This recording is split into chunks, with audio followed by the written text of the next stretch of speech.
My 29 male sister, Ashley, 27 female, had her wedding yesterday, but I didn't attend. 2 years ago or so ago, when she was going through medical depression on required treatment, I had helped her.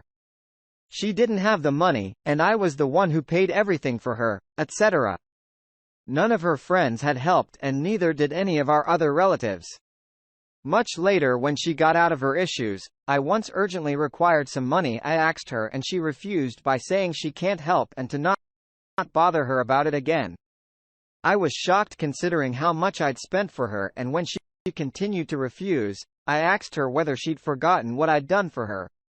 Ashley asked me how I can say that I cured her when it was the medicines that worked. And that I wasn't the doctor. She said it was the medicines and the doctor that treated her and not me. I didn't argue. When the wedding date was fixed, I told her that I'm not coming. She was surprised and asked me why. And I told her that I have better things to do with my time than attending weddings of people like her. She got mad and asked me what my problem was and that she wants everyone to be present. She asked me to not insult her. I told her that she herself had insulted me by brushing away everything I did for her, and that she's extremely ungrateful for not helping me with money when she could have. I told her that I hadn't even asked to back the money I'd spent on her, but she had no humanity at all. We had an argument, and everyone asked me to forget about what she said and to attend, but I didn't attend her wedding, and I didn't even congratulate her. Am I the idiot? Edit. I'd asked her for $600 and spent around $20,000 for her treatment. I know she had the money because she'd recently got a job that was high enough, and she would have been able to pay me. The wedding was being paid by our parents and the grooms. I told her I would pay it back soon. She just said to not ask her again and that she can't help. I didn't say that I'd cured her per se. I told her that I paid for her medications and treatment, which essentially helped incurring and treating her, and I stayed up in the hospital when it was required. The depression was severe, and I didn't ask her to pay me back $20,000. She didn't mention giving it back. Not the idiot. You've spent thousands on her treatment, and she can't be bothered to even give you $600. Your family sweeping her behaviors under the rug and expecting you to stand on is ludicrous. Sure, the medicines and doctors cured her, whatever, but someone had to pay for the doctors and the medicine they prescribed. Seems she's forgotten who helped her in a time of great need. You definitely would benefit from no contact with her and family. I'm sorry this was such an expensive lesson to learn. I got off much cheaper when it came to the nonsense with my own family. You didn't help me. The doctors and the medicine did, so I don't owe you anything. You didn't take me to work daily for a year. Your car did, so I don't owe you anything. You didn't feed me the food from the supermarket did, so I don't owe you anything. I would want to stay as far away as possible from a person that uses this kind of logic. When she gets pregnant and asks you to put her medical bills, tell her to forget it. Going against the grain and say, you are the idiot. Your view of helping your sister overcome depression is purely transactional. You helped her and you expected her to be in your debt because of that. Do you hold it over her head when you needed it? That's not how it works. You help someone because you want to with no expectation of retribution unless you stated it beforehand that help came with strings attached. Agree. Something in the OP story makes me wonder if that's not what's happening there. I'm just fascinated that a 27-year-old had enough money to pay for $20,000 in mental health treatment for their sibling, and then 2 years later was in dire straits over $600. I'm curious if OP really could afford $20,000 to begin with. Did they really pay for it, or did they charge it on a credit card? We don't know, but it feels like everyone's the idiot to me. Did they really pay for it, or did they pay for it plus interest? It isn't exactly the gotcha you think it is. 2 years ago, it was still during the pandemic. So it's possible that Opie initially had a well-paying job that allowed him to lend his sister money and then lost the job during the pandemic. That he gave her money from his savings because, you know, it's his sister and he wanted to help. She's just an ungrateful brat. Our family does not have anything that requires a full-size truck. We don't haul anything. We don't camp. We don't own a trailer. We have zero reason to own a $100,000 truck. Other than my husband really wanted it. It was in our budget, and he was adamant that it was what he wanted. We have 3 kids, 2 teens, and our awesome surprise baby. Not planned, but a joy to be sure. We never take the baby anywhere in the truck. My husband keeps it pristine.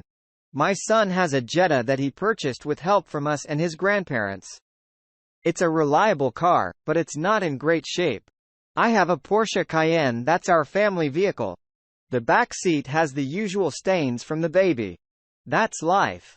Well, my husband recently got a promotion and he has to go downtown twice a week now.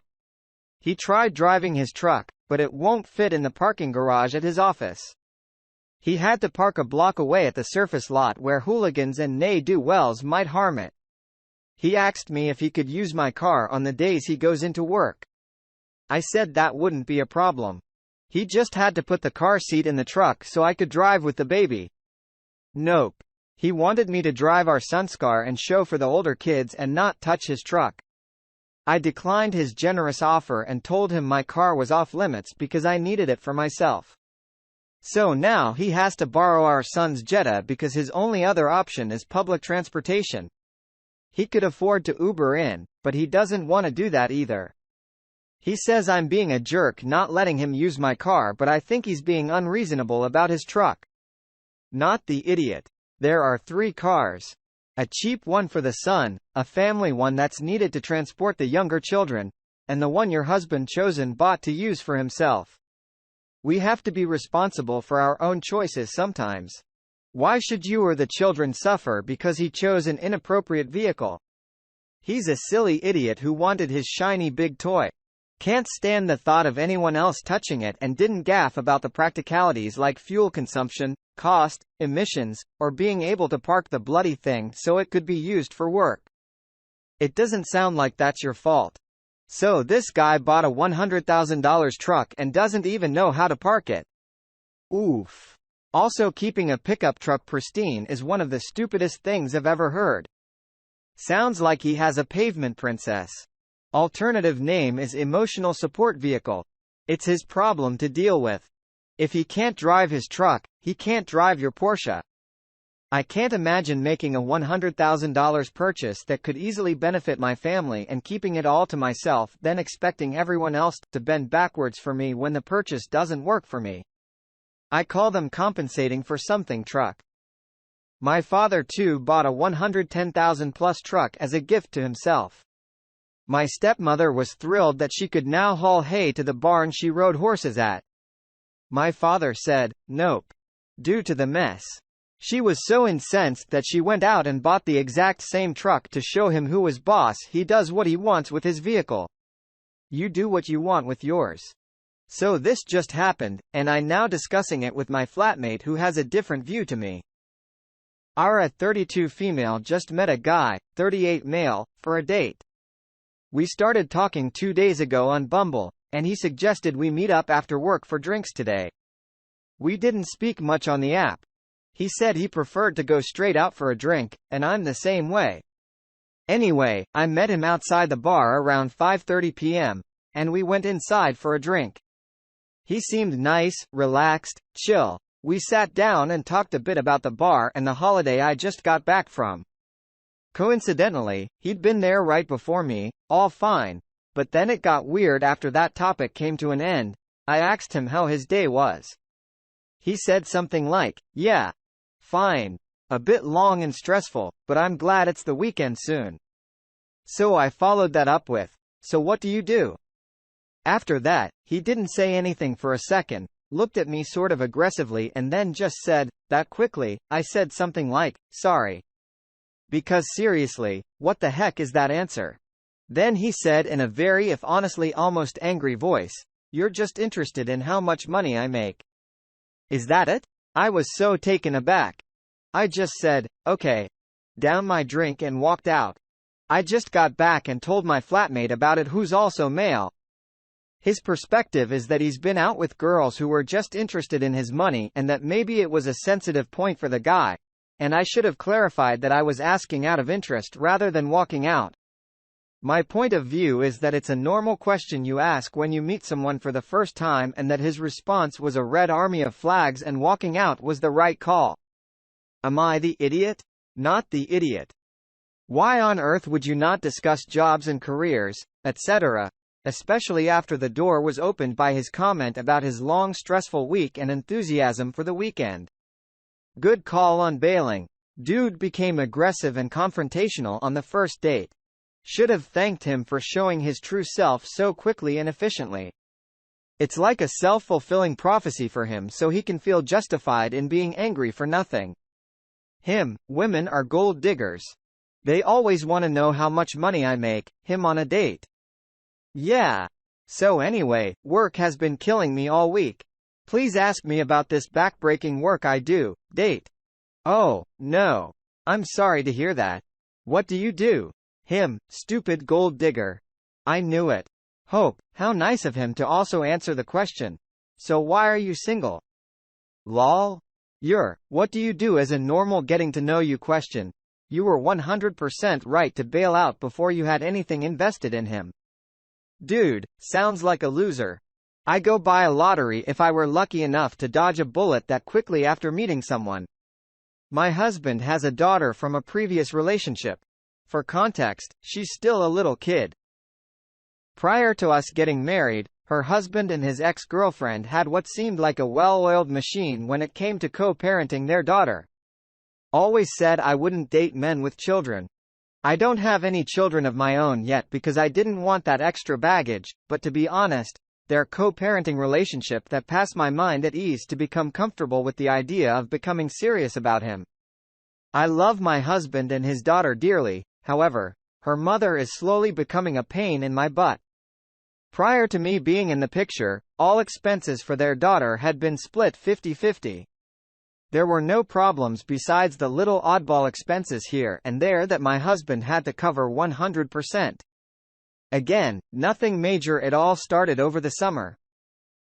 My husband's ex-girlfriend wanted to go out of the country for a 2-week trip. She asked my husband if he could pay for their daughter 100%. At first, he advised that he would, but then he dawned on him that she's been pulling this kind of stunt for a few months now, where all of a sudden she's unable to pay for her portion of theirs expenses. He then advised her that he'll pay for half, as they've both been doing for years. I don't think she was too happy with that, but they went on their trip in the summer and all seemed to be well until it was time for school. She advised him that she will not be able to pay for half of their daughter's tuition as she's been doing, along with her portion of the household expenses for the home that she shares with their daughter, which in essence means that he's going to be expected to fill the gap. As a result of all that's happening, my husband advised that now wouldn't be the best time for us to start our own family as he would be stretched too thin financially. We've been talking about having a baby for the past few months, and we're about to start trying. Quite frankly, I'm angry that we have to put our family on hold due to his ex not being able to pull away financially. Am I the idiot for telling him that he needs to draw clear lines, that his responsibility is his daughter alone and his ex needs to figure out her crap and start pulling her financial weight again like she's been doing? Not the idea. She suddenly can't pay for childcare expenses right after a 2-week international vacation. Ex-girlfriend has decided to try to squeeze as much money as she can get out of your husband. They need a formal agreement as to parenting and payment of expenses. If she can't afford the school the child has been going to, then the child can go to public school. He should not be paying for her vacations with mom. That is for mom to pay for, or she can leave the child home with him while she goes. This isn't a draw clear lines. It's a get a formal agreement and hold her to it. She can't pay half of the home, then sell the home, and she can figure out her place to live. Pretty much. Guess she figures new wife will help foot the bills for her child now. My sticking point in all of this: why on earth would he pay anything for a 2-week international vacation that he wasn't attending? He very much needs to get a court order stating exactly how much he has to pay for anything. Mom needs to figure her own finances out.